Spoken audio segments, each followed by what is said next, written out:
So my mom comes up to me the other day and she tells me to start filming myself in front of a camera talking to it because it's supposed to help me with my public speaking or something like that. And yeah, the thing is she doesn't know that people do this and they're called vlogs. So I thought it'd be interesting, give it a try, you know. So, I don't know. Let's talk about turtles, I guess. I like turtles. I've uploaded a few videos on my channel about turtle keeping because I'm a hobbyist like that. And I get a lot of questions from a lot of viewers asking me some of the most basic questions about turtle keeping. And I do answer pretty much, well, I think I've answered all of them, basically. But they just keep coming in, so I thought it'd be a good idea for me to just, you know, upload a couple of videos talking about some basic requirements. So, you know, save me some time from typing up answers, the same answers over and over again. Alright, let's get started with the enclosure itself. If you are a new keeper or if you're thinking to be a keeper, well, first thing you need to know is that turtle keeping is not cheap.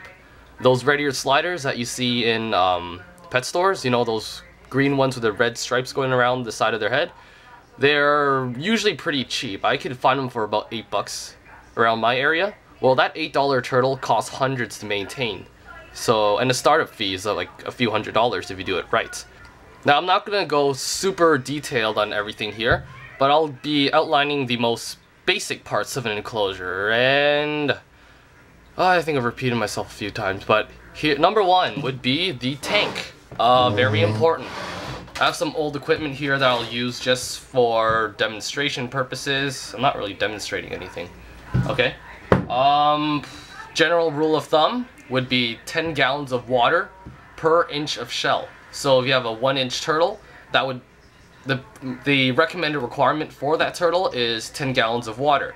But you have to take in consideration the fact that it's gonna grow. So if you do have like a 1-inch turtle, I would not, you'd have to think further into the future. It's not going to stay 1 inch forever. In 6 months it might be 2 inches, and your 10-gallon tank, it's not going to be big enough anymore. And instead of upgrading, you know, like 10 gallons or like small tanks at a time, because that will get pretty expensive, I recommend you get the largest tank possible in the beginning, so that way your upgrading fee, when it won't cost as much over time, right? But then of course it's always expensive to start off, but you do save money in the long run. Okay, so here is a 10-gallon tank. It's about that big. It's not very big at all, and basically if I were to fill this tank up with water, that's how much water you'll need per inch of shell, straight carapace length, that is. So if I were to take the turtle and let me show you right now instead, actually.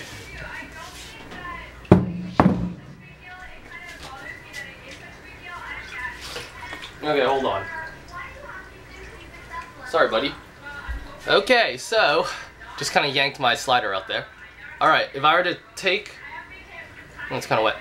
If I were to take the turtle shell and measure it down, straight down the carapace, that is the top part of the shell, that's how you measure the length of a turtle. Straight carapace length, SCL. You'll see that term used a lot.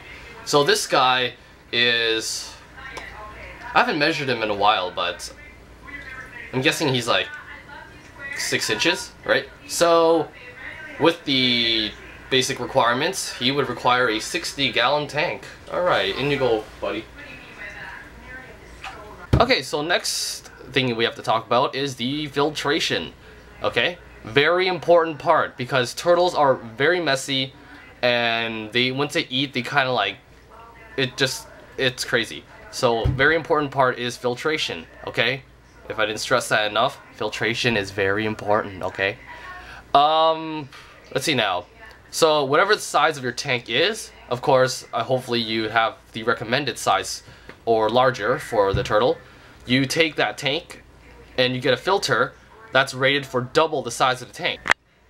So to find a filter for that 10-gallon tank, you need something rated twice the size. So yeah, a 20-gallon filter. Let me see if I have one here. Hold on, I'm just showing some old equipment. I saw the box from my old Fluval 2 Plus, this thing. So it's actually rated for 24 US gallons, or so it says.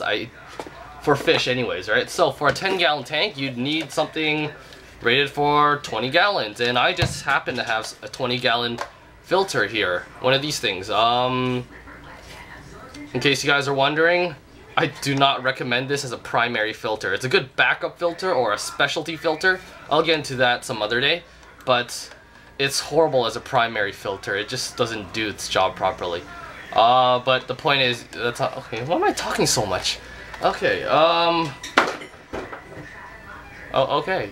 I think you guys got the point for filtration. On to the next thing. Number 3, the basking area, okay? Most turtles require a basking area. That is an area for the turtle to haul itself out to get completely dry. Very important part, okay? Yes, I know the tank behind me doesn't have that. I'm actually working on it. It's, I've been kind of lazy this summer. So, my apologies for not listening to my own rules. But I know what I need.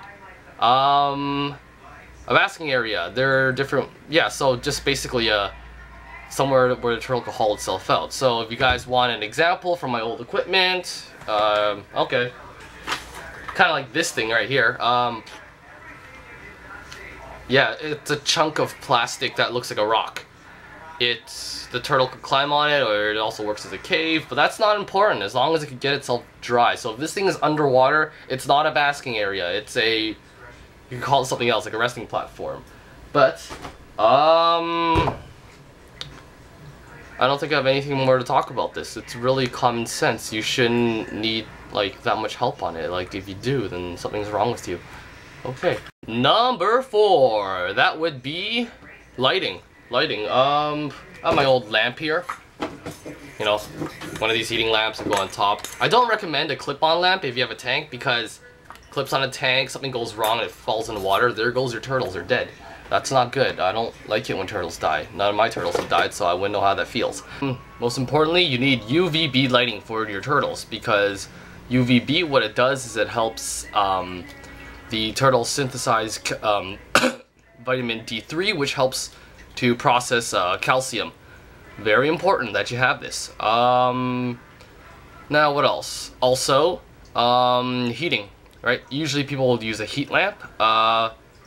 If you buy a UV bulb, they usually don't provide heat, so you'll need a separate lamp for heating. There are mercury vapor bulbs, which are like these big, huge, chunky things. They're usually pretty expensive, but they provide both heat and UV.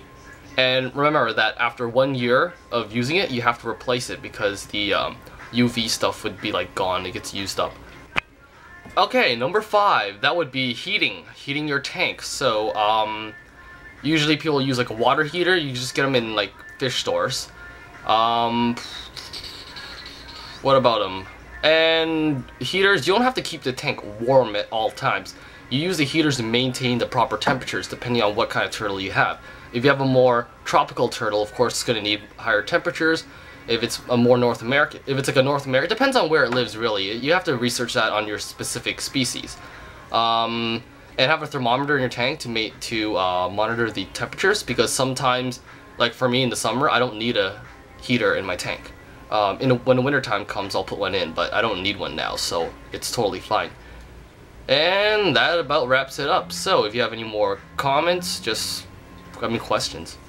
If you have any more questions, just put a comment down on the video, send me a message, I'll get back to you. Maybe I'll write or make a video on it or something. Okay, goodbye.